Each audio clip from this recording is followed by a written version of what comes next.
స్తోత్రాలు చెల్లిస్తా ఉన్నాను. తండ్రి నీకు వందనాలు అయ్యా.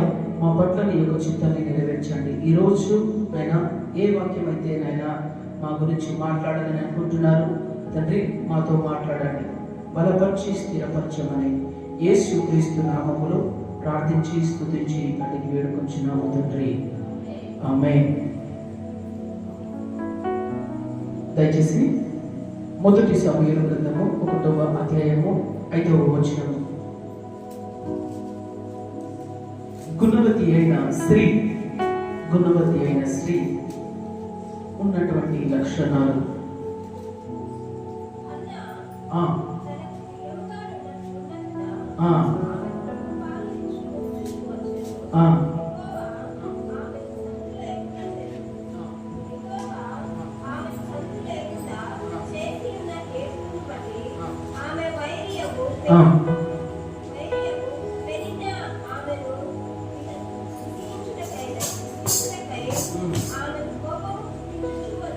చాలు ప్రేమైన వాళ్ళగా గమనించండి. నేను దీనికి ఒక టైటిల్ పెట్టాను. ఏంటంటే కనుక అక్కడ రాయబడినటువంటి మాటలలో మనం గమనించినట్లయితే, హన్నా తనకు ప్రియముగా ఉన్నందున ఆమెకు 2 పాలు ఇచ్చుచూ వచ్చెను. ఎవరి గురించి ఈ మాటలు చెప్తా ఉన్నాడు? హన్నా తనకు ప్రియముగా ఉన్నందున ఆమెకు 2 పాలు ఇచ్చాడు. మరోసారి చెప్తున్నాను, ఎవరికి 2 పాలు ఇస్తాము? ఎవరికి 1 పాలు ఇస్తాము? ఎవరికి 1 రూపాయి ఇస్తాము? ఎవరికి 2 రూపాయలు ఇస్తాము? చెప్పాలి. ఎస్తరమ్మ గారు, ఎవరికి 10 రూపాయలు ఇస్తాము? ఎవరికి 100 రూపాయలు ఇస్తాము? ఎవరైతే ఇష్టంగా ఉంటారో, ఫర్ ఎగ్జాంపుల్ గా నా కొడుకు అంటే ఇష్టం, వాడికి 10 రూపాయలు ఇస్తాను. నా బిడ్డ అంటే నాకు చాలా ఇష్టం, నా బిడ్డకు 100 రూపాయలు ఇస్తాను. అదే విధంగా ఇక్కడ అదే జరుగుతా ఉంది ప్రేమైన వాళ్ళరా. హన్నా జీవితంలో మనము గమనించినట్లయితే, హన్నా జీవితంలో హన్నా తన యొక్క భర్తకు ఇష్టురాలిగా ఉంది. నా వైపు చూడండి. హన్నా తన భర్తకు ఇష్టురాలిగా ఉంది. హన్నా తన యొక్క భర్తకి లోబడినట్లుంది. హన్నా తన భర్త మాట విన్నట్లుగా ఉంది. హన్నా తన యొక్క భర్తని ఎక్కువగా ప్రేమించింది కాబట్టి అందుకని ఈ మాట అంటా ఉన్నాడు. ఏ మాట 2 పాలు ఇచ్చాను. ఎందుకు ఇచ్చింది? ఆ రెండు పాలు ఆ ఎల్కన్నా ఎందుకు ఇచ్చారంటారు? ఆ భర్త చెప్పాలి. ఇప్పుడే చెప్పాను. ఎందుకంటే తనని ప్రియముగా ప్రేమించింది కాబట్టి. ఏమని ఇక్కడ రాస్తా ఉన్నారంటే, హన్నా తనకు ప్రియముగా నున్నందున ఆమెకు 2 పాలు ఇచ్చుచూ వచ్చెను. 2 పాలు ఎందుకు ఇచ్చిందంటే, హన్నా తన భర్తకు ప్రియముగా ఉంది.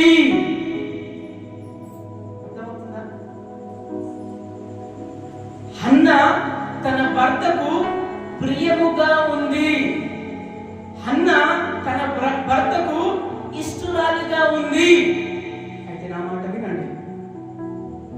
మనం భర్తల దగ్గరికి వచ్చినప్పుడు మన భర్తకు ఇష్టురాలిగా మనం ఉన్నామా? మన భర్త దగ్గరికి వచ్చిన తర్వాత నిన్ను నీ భర్త ప్రేమిస్తున్నాడా? ఎందుకు 2 పాలు ఇచ్చిండు? 1 పాలు ఇవ్వచ్చుగా. అంతేనండి, 1 పాలు ఇవ్వచ్చుగా. కానీ హన్నాకు ఏం చేశాడంటే, ఎల్కన్నా అంటే తన యొక్క భర్త ఏం చేశాడంటే 2 పాలు ఇవ్వటం జరిగింది. ఎందుకు అంటే కనుక పై వచనంలో ఏమున్నది? హన్నా తనకు ప్రియముగా ఉన్నందున 2 పాలు ఇచ్చింది. అందుకనే తల్లులారా, అక్కలారా, సీక్రెట్ చెప్పనా? నీ భర్త నిన్ను ఎక్కువగా ప్రేమించాలంటే గనక తనకు ప్రియముగా ఉండాలి. నీకు ఒకసారి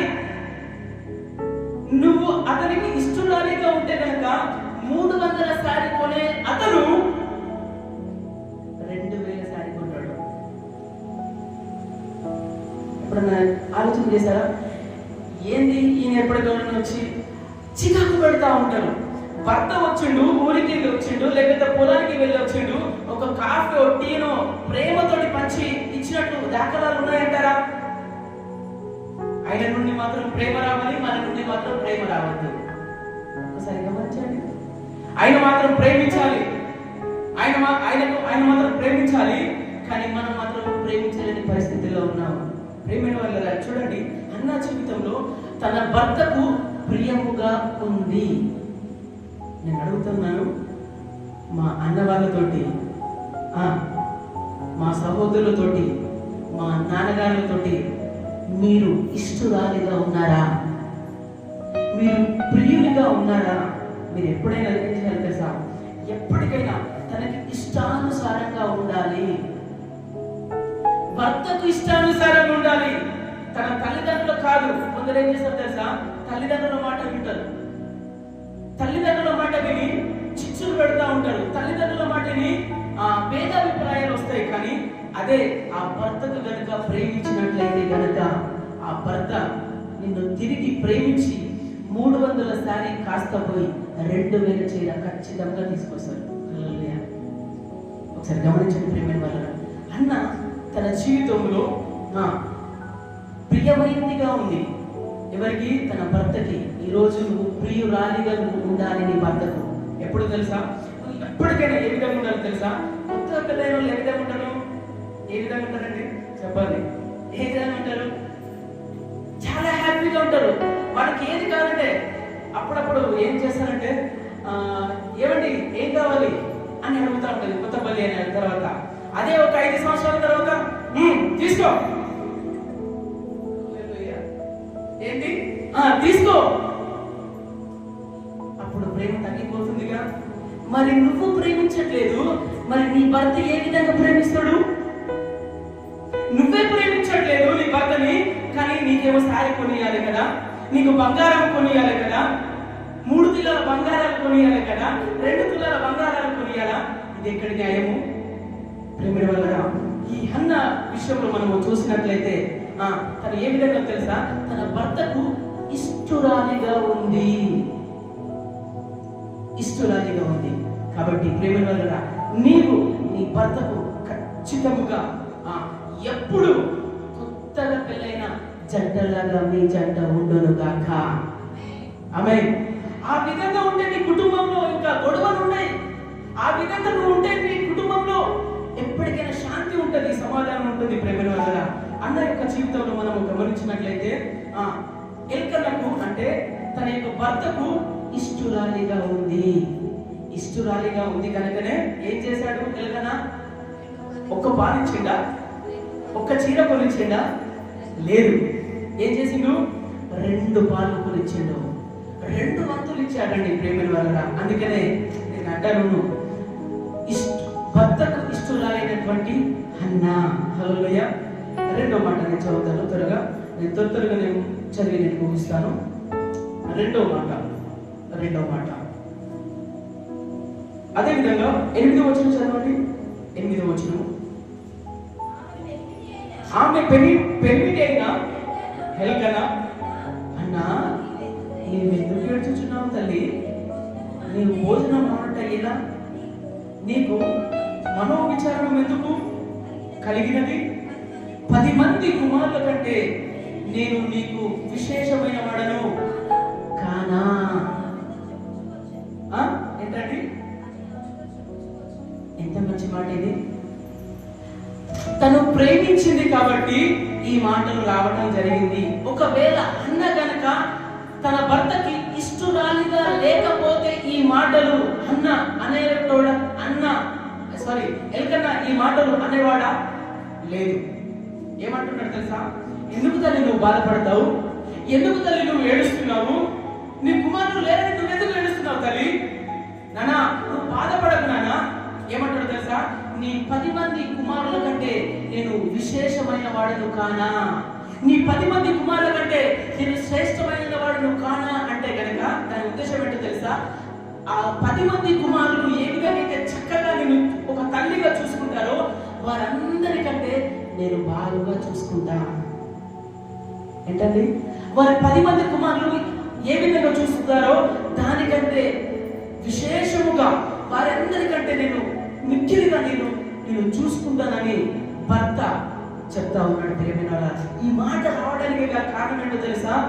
ఈ మాట దానికి నేను ఇంతకు మా చెప్పానుగా ఏంటి, తన భర్తకు ఇష్టురాలిగా ఉంది. రెండో మాట గమనించండి. రెండో మాట అదే అధ్యాయం ఒకసారి మరొకటి అదే అధ్యాయము 10వ వచనం చదవండి ఒకసారి.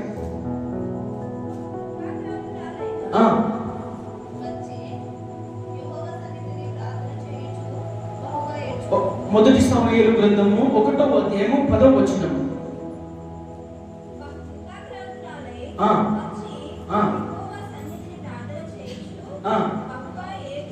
చాలు. ఇక్కడ హన్నా ఒక ప్రార్థన పరురాలుగా కనబడతా ఉంది. ఫస్ట్ మాట చెప్పినాను, భర్తకి ఇష్టురాలిగా ఉంది హన్నా. రెండో మాటగా హన్నా ప్రార్థన పరురాలుగా ఉంది. ఇక్కడ మనం చూసినట్లయితే లేఖనాలలో బహు దుఃఖకాంతులై వచ్చి యెహోవా సన్నిధిని ప్రార్థన చేయొచ్చు బహుగా ఏడ్చుచుంది. ఈరోజు నువ్వు నీ కుటుంబీకుల గురించి బహుగా రోధిస్తున్నావా?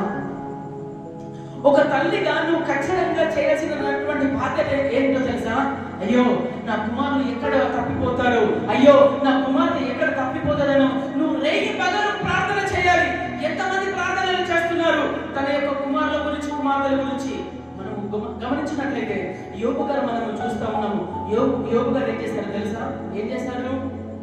నా కుమారులు నా కుమార్తెలు పాపంలో పడిపోతారేమో అని చెప్పేసి, దేవుని దూషిస్తారేమో అని చెప్పేసి వారి గురించి ప్రతిరోజు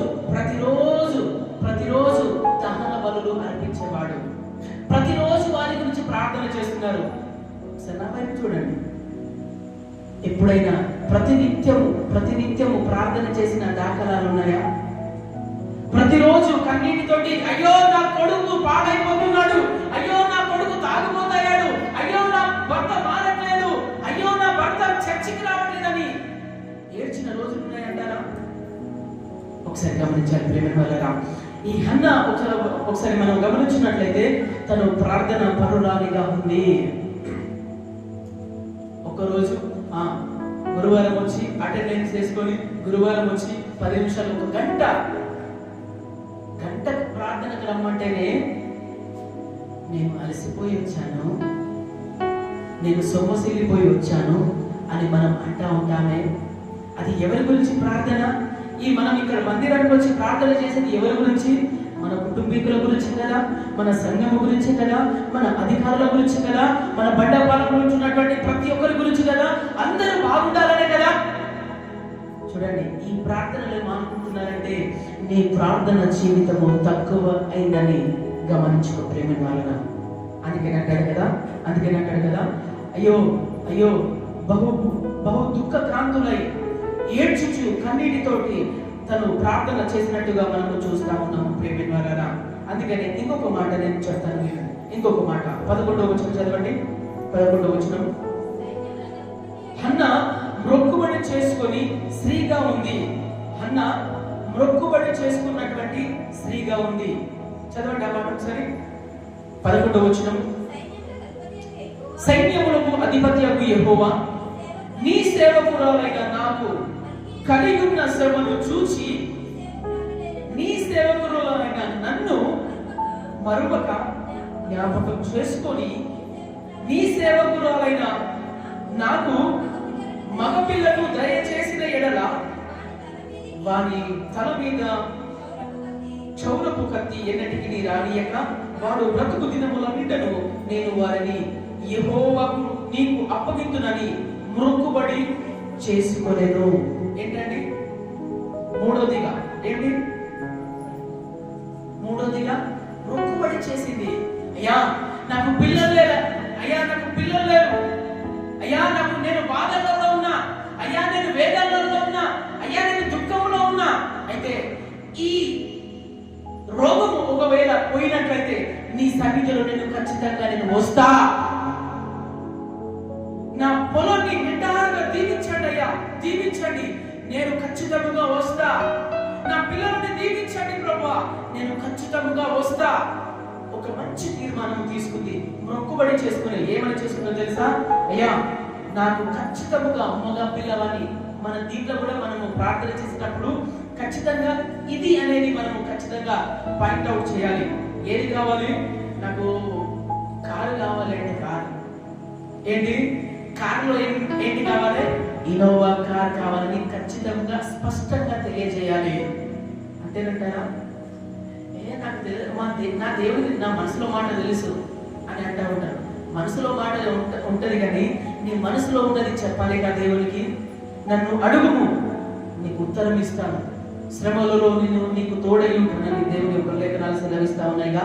అయితే హన్న మొక్కుబడి చేసుకుంది, అయ్యా నాకు మగ పిల్లని కనుక ఇస్తే నీకు సమర్పించుకుంటున్నాను.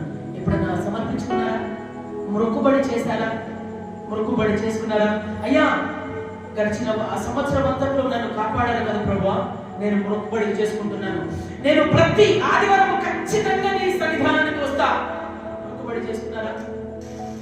అయ్యా నా కుటుంబాన్ని కాపాడినందుకు ఖచ్చితంగా గురువారం ప్రార్థనలో పాల్గొంటానని మొక్కుబడి చేసుకున్నారా? సత్యమైన ప్రేమ వల్ల తన యొక్క మొక్కుబడి చేసుకుంది. ఆ మొక్కుబడి చేసుకున్నటువంటి ఆ అన్న ఏం చేసిందంటే ఖచ్చితంగా మొక్కుబడిని నెరవేర్చుకున్నది. ఫర్ ఎగ్జాంపుల్ నేను చెప్తాను, వినండి. ఏం చేస్తామంటే మనం ఒక మొక్కుబడి చేస్తాం. ఎప్పుడు బాధలలో ఉన్నప్పుడు, ఎప్పుడు మనం కృంగిన స్థితిలలో ఉన్నప్పుడు, ఎప్పుడు పిల్లలు పుట్టలేని స్థితులలో, ఎప్పుడు అందరూ వదిలేసినటువంటి స్థితిలో ఏం చేస్తాము? మొక్కుబడి. ఇదిగో నాకు గనక మగ పిల్లలు గనక పుడితే, లేదా నాకు పిల్లలు పుడితే ప్రభా, నేను ఖచ్చితంగా ప్రభా ఇదిగో నీ దగ్గరికే వస్తా. ఖచ్చితంగా ప్రభా ఇదిగో ఈ పిల్లడు నీకే అని అంటాము. కానీ తీర కొన్ని సంవత్సరాలైన తర్వాత హల్లెలూయా చెప్తారు, హల్లెలూయా, తీరా అన్ని అయిపోయిన తర్వాత ఆ మొక్కుబడి ఏం చేస్తాము?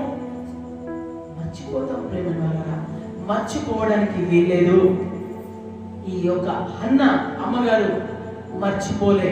తన యొక్క మొక్కుబడి ఖచ్చితంగా పాటించినట్టు లేఖనాలను మనం చూస్తా ఉన్నాం. ఇంకొక మాట నేను చెప్పి నేను ముగిస్తాను. కింద వచనం చదవండి. కింద వచనం 13వ వచనం చదవండి.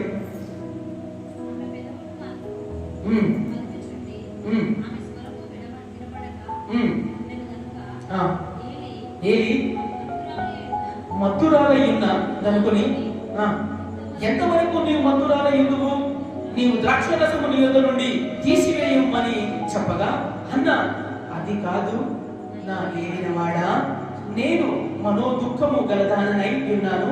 నేను ద్రాక్షరసమైనను మద్యమైనను పానము చేయలేదు, కానీ నా ఆత్మను యెహోవా సన్నిధిని కుమ్మరించుకుంటున్నానని అక్కడ ప్రార్థన చేస్తా ఉంది. అయితే ఆ బలిపీఠం దగ్గరికి వచ్చింది, మందిరం దగ్గరికి వచ్చింది. వచ్చిన తర్వాత ప్రార్థన చేసుకుంటా ఉంది, ఏడుస్తా ఉంది. కొంతమంది ఏం చేస్తారు తెలుసా? మన పక్క దగ్గరికి మన పక్క వారే వచ్చి వాళ్ళు ఏడుస్తా ఉంటే మనం ఏం చేస్తారు? నవ్వుతా ఉంటాము. ఏమైంది? ఈమెకి ఏమైపోయింది? ఈ అక్కకి ఏమైపోయిందని మనం అనుకుంటా ఉంటాము. ఏమైపోయిందో అని మనం అనుకుంటా ఉంటాము. అదే సంఘటన అక్కడ జరిగింది. ఎల్కన్నా అంటే ఒక సేవకుడి దగ్గరికి వెళ్ళింది. అంటే ఒక మందిరం దగ్గరికి వెళ్ళినప్పుడు అక్కడ సేవకుడు ఉన్నాడు. సేవకుడు ఉన్నప్పుడు ప్రార్థన చేస్తా ఉంది. అక్కడ ఆ సేవకుడు అంటున్నటువంటి మాట ఏంటంటే, అమ్మా ఇక చాలు, ఏంటి ఇక చాలు, నువ్వు మత్తురాలు ఉన్నావు, నువ్వు తాగి నువ్వు మందిరానికి వచ్చినావు, నువ్వు తాగి నువ్వు ప్రార్థనలు చేస్తున్నావు అంటే కనుక ఆ మాట మిమ్మల్ని అంటే ఏమంటారు?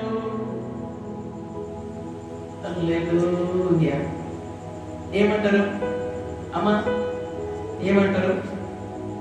ఈ మాట కాస్త బండపాల మొత్తం టమ్ టమ్ టమ్ టమ్ టమ్ టమ్ టమ్. హల్లెలూయా. ఈ పాస్టర్ ఏంటి? నేను నా ప్రార్థన నేను చేసుకుంటే, నా బాధ నేను దేవుడికి చెప్పుకుంటే, ఈ పాస్టర్ ఏంటి నువ్వు తాగి వచ్చినావు అంటున్నావు, ఈ పాస్టర్ ఏంటి ఈ విధంగా అంటున్నాడు అని ఈ మాటలు ఎక్కడికి పోతాయి తెలుసా? హైదరాబాద్కు పోతుంది. ఏంది అక్కడ నుండి నాకు వస్తాయి, ఏంది ఫోన్ వచ్చి, ఏంది పాస్టర్ గారు మా వాళ్ళు అంటే ఎట్లా అన్నారు అని అదొక మాట. హల్లెలూయా. ఒకసారి గమనించండి, ఇక్కడ ఆ హన్నమ్మ గారు ఆ విధంగా చేయలేదు. అక్కడ సేవకుడు ఏం చేశాడు తెలుసా? ఏంటమ్మా ఎంతసేపు ప్రార్థన చేస్తావు, ఎంతసేపు ప్రార్థన చేస్తావు, నువ్వేమన్నా తాగి వచ్చినావని అన్నట్టు లేఖనాలు ఉన్నాయి. అయితే కింద వచనం ఒకసారి చదవండి, కింద వచనం చదవండి, నేను ముగిస్తాను ఇంకా ఈ మాటతోటి.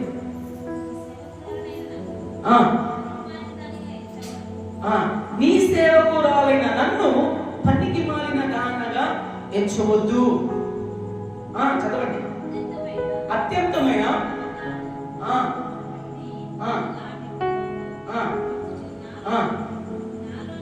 నాలో నేను చాలా ప్రేమ. ఇక్కడ అంటున్నటువంటి మాట ఏంటో తెలుసా? నీ సేవకురాలైన నన్ను పనికి మారిన దానిగా ఎంచవద్దయ్యా. ఎంత దీన స్థితి అండి, ఎంత తగ్గింపు జీవితం అండి, ఎంత దేవుని యొక్క లోబడి తత్వం అండి. ఒకవేళ అదే మాట మనం ఇక్కడ అంటే కనుక మనం అందరికీ చెప్పేస్తాం. కానీ అక్కడ ఆ యొక్క తల్లిగారు అన్నమ్మ గారు ఆ విధంగా అనలే. ఏమన్నదో తెలుసా?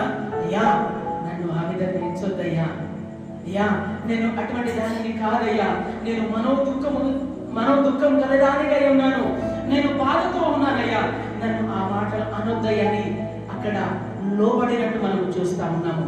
అయితే లోబడినట్లయితే అక్కడ జరిగినటువంటి సంఘటన ఏంటో తెలుసా? ఆ లోబడినటువంటి ఆ సంఘటన బట్టి కింద వచనాలు చదవండి ఒకసారి. కింద వచనాలు, నువ్వు క్షేమంగా వెళ్ళు తల్లి, నీవు చేసినవన్నీ ప్రార్థనలు మనవిని. ఆమేన్, హల్లెలూయా. ఏమంటున్నారండి ఇప్పుడు? సేవకుడు అంటా ఉన్నాడు, ఏమని అనుకుంటున్నాడు? అయ్యా అమ్మా నువ్వు ఇంకా భయపడవద్దు, అమ్మా నువ్వు ఏ బాధతోటి నువ్వు ప్రార్థన చేస్తున్నావో నా దేవుడు ఆ ప్రార్థన ఆలకించిండు. హల్లెలూయా. ఆ ప్రార్థన నా దేవుడు విన్నాడు, నువ్వు వెళ్ళు అని వెళ్ళేసరికి ఆమె అప్పటి వరకు ఉపవాస ప్రార్థనలో ఉన్నటువంటి ఆ అన్నమ్మ గారు ఫుల్ హ్యాపీగా వెళ్ళిపోయింది. తిరిగా మరుసటి ఏటా ఒక బాబుతో వచ్చింది. చూడండి ప్రేమ, లోబడే తత్వంలో చక్కటి పాఠాలు మనము నేర్పిస్తా ఉంటారు. అది నేనైనా సరే ఎవరైనా సరే మనం ఎంత దీన స్థితిలో ఉంటే, ఎంత తగ్గింపు కలిగి ఉంటే, ఎంతగా లోబడినట్లయితే దేవుడు అంతగా ఆశీర్వదిస్తాడు.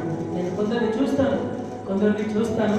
ఏమని చూస్తానంటే, కొందరు ఖచ్చితంగా వారు పెద్ద వయసులో ఉన్నారు, కానీ ఒక సేవకుడు చిన్నోడని వారి పక్కన పెట్టి ఒక సేవకుడని గ్రహించి ఖచ్చితమైన మర్యాద చేస్తా ఉన్నారు. అయ్యా అని అంటా ఉన్నారు, పాస్టర్ గారు అని అంటా ఉన్నారు. నేను చాలా మంది చూశాను ప్రేమైన వాళ్ళ. కానీ కొందరు విషయంలో మనం చూస్తే విలువ ఇయ్యని స్థితులలో ఉన్నారు. ఏ విధంగా తెలుసా?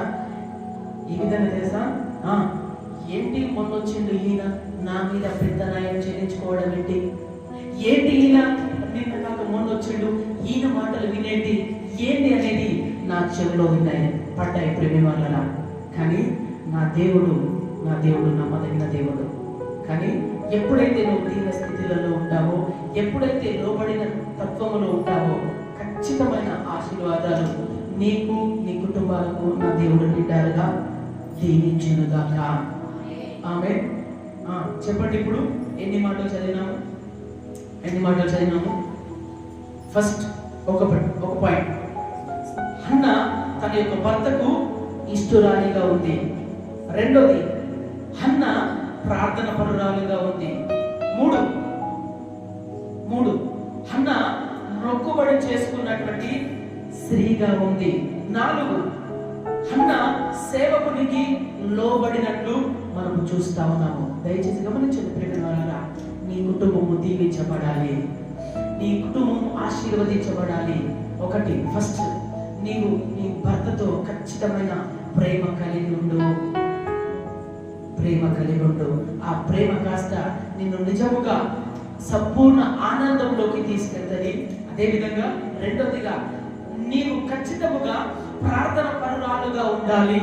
ప్రార్థన పరులు ఏం చేస్తారు, మైక్లో అనౌన్స్మెంట్ అయితే ఖచ్చితంగా ఎక్కడ ప్రార్థన ఉంటే అక్కడికి ఖచ్చితంగా వెళ్తారు. నన్ను పిలవలేదేంటి? నో, నిన్ను పిలవకుండా కూడా నువ్వు వెళ్ళాలి. అదే దైవ భక్తి. నిన్ను పిలవకుండా కూడా నువ్వు వెళ్ళు. ఒకసారి గమనించండి, నీకు ఇద్దరికి గొడవలు అయిపోయినాయి. గొడవలు అయినటువంటి మీ ఇద్దరికి గొడవలు అయినప్పుడు ఒక ఆ ఇంట్లో కనుక ఒక ఫంక్షన్ ఉంది. ఆ ఫంక్షన్ కు చెప్పకుండా, నీకు దగ్గర వాళ్ళు చెప్పకుండా వాళ్ళ దగ్గరికి వెళ్తే ఏమనుకుంటారు? నేను మొన్న జగడమాడినాను, మొన్న మేము అనుకున్నాము, కానీ ఒకవేళ నేను కోపంతో చెప్పకపోయినా తను వచ్చిందంటే ఎంత సంతోషం ఉంటుందండి. చాలా హ్యాపీగా సంతోషిస్తాడు. ప్రేమ వాళ్ళరా, ఆ సంతోషం ఏమవుతుందో తెలుసా? కాస్త తిరిగి నీ ఫంక్షన్ కు ప్రతి దానికి అటెండ్ అవుతాడు. హల్లెలూయా. కాబట్టి ప్రేమ వాళ్ళరా, నువ్వు ఉన్నన్ని రోజులు మనం ఈ యొక్క భూమి మీద ఉన్నన్ని రోజులు మన యొక్క భక్తి జీవితాన్ని కాపాడుకోవాలి. మన ప్రార్థన జీవితాన్ని కాపాడుకోవాలి. ఎంతమంది ప్రార్థన చేసుకున్నారండి?